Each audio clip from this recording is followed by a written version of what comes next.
up, you guys? It's Hannah and I'm back with a new video this week. Thank you so much for tuning in. So I hope you're all doing well, enjoying a great day. I am actually. It is currently very sunny outside and the snow is still amazing. It stopped snowing, by the way, so it's not as insane anymore, but it is just beautiful outside. I'm still a bit sick, so I'm a little bit under the weather still, so if you hear that, that's the reason, my voice or something. Okay, so I have asked you on my Instagram whether you want to see a continuation of the Q&A for the gap year, or if you want to get like a summary of like the feelings, or like, let's just say, the feelings I went through so far in response to my summary video of the first 3 months of my gap year. If you haven't seen that, then you should probably watch that first, because I just explained how the first three months of my gap year basically were. And so I thought, as a continuation of this video, I thought that I would just maybe have an adjective that summarizes each month, so each of the 3 months so far. So I think we should just get started, and let's go. So we will start with June, July-ish. In my summary video, I started talking about June a little, because that's when my graduation happened, but more of the action really happened in like July. So my adjective for this month is gonna be, I think I'm gonna say drained. That sounds very negative, and there is a negative connotation to that, obviously. But I'm gonna say it is mainly due to me still being really stressed from like school, and like, sorry about that, my grandma needed me for a second there. Okay, so where did I leave off?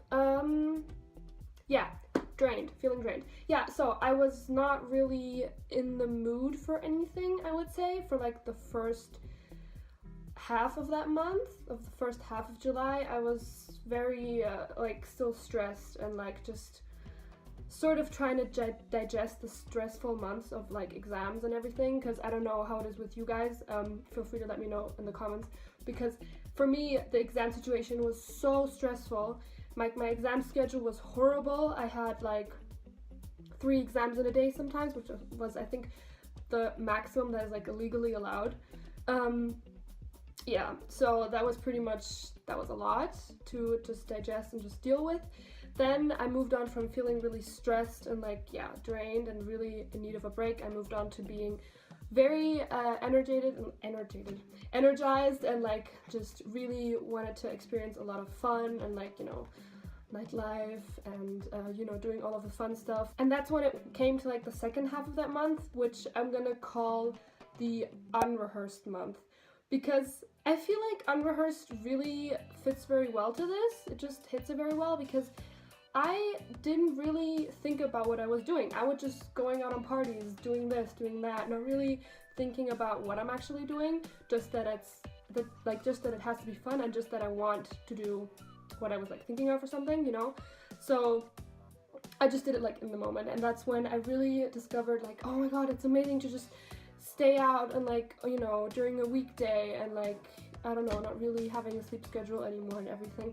So I was basically, you could call it like a typical summer mood, where I also did all the things that you do on summer holidays, so there wasn't that much, like, I wasn't that much out of the whole routine yet, because like summer holidays I obviously also experienced the years before, so that wasn't that much of a change yet. But moving on to August, I'm gonna call this my ambitious month, because I don't know, I feel like I was ambitious yet balanced, because I really tried, like, that's when I realized, okay, this summer's over, this is when usually school would start for me, so I would have to think about what to do with myself, and like, really, where it hit me, like, oh my god, you actually don't have a routine anymore, you have to figure out what you want, and you have to organize it for yourself. So I got really excited and like pumped for what I'm gonna do, and also that I can really decide on my own what I want to do. Like, that was amazing that I have this freedom of just deciding, okay, I want to do this and I'm going to do it. And because I wasn't so much in like the euphoria of like summer anymore, I was like, okay, you have to be a little more serious now and maybe do something that actually benefits you. in the long term, for example, finding a job. So that's what I did then.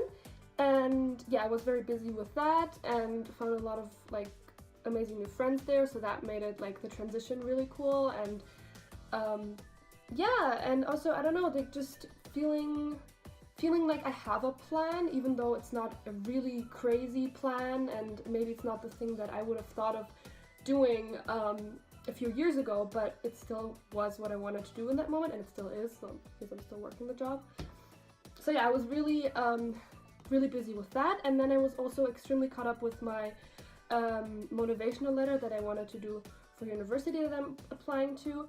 And if you guys want to see like a plan of what I'm going to do next year, so maybe starting from like September, if I'm going to go to university, what I'm going to study, what is going to happen, if I'm going to do second gap year. So yeah, it's all open.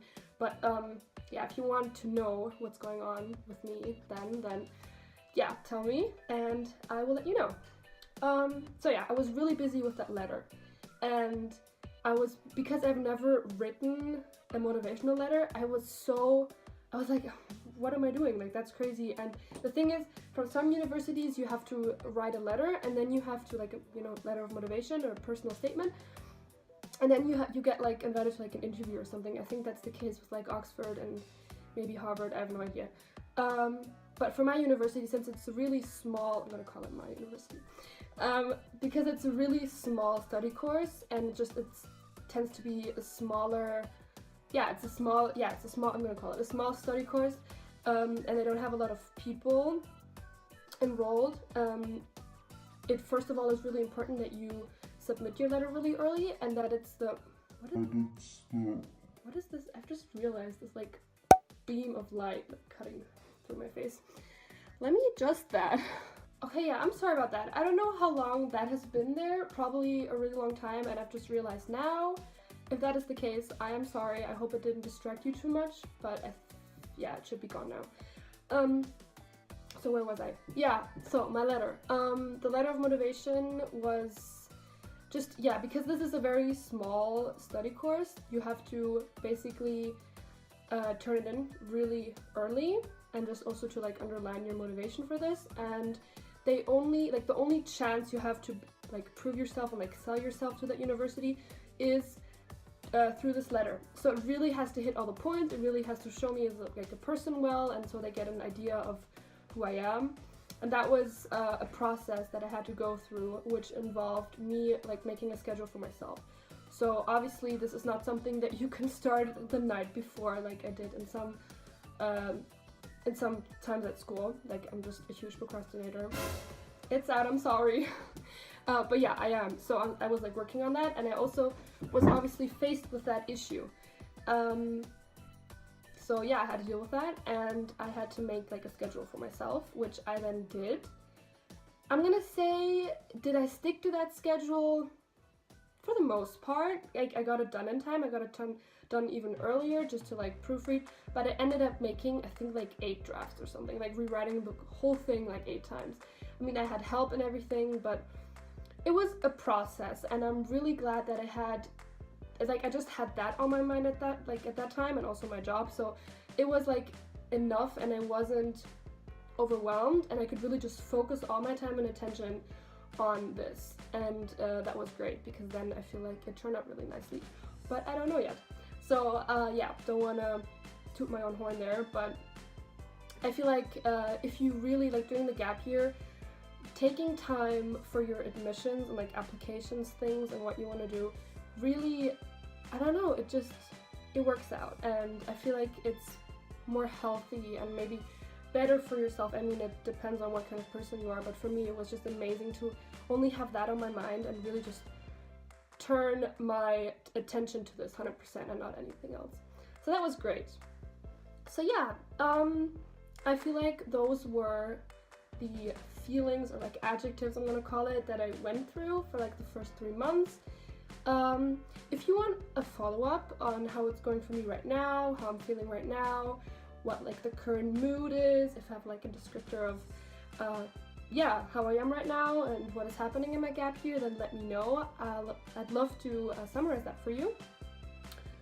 other than that, I think this is gonna be it for today's video, guys. Thank you so much for tuning in, and as usual, I hope that you took something from this, be it good or bad.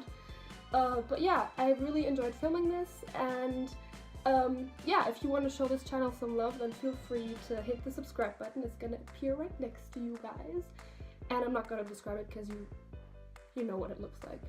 So yeah, thank you so much for tuning in, and oh yeah, and if you want to stay posted with me and up to date, then feel free to follow my Instagram. It's going to be linked in the description box below, and I'm also going to link it here. It's going to be floating around some here. It's going to be floating around somewhere here. Yeah, I'll see what my editing skills allow. So yeah, again, thank you so much for watching this, and I hope you have a great day, guys. Bye!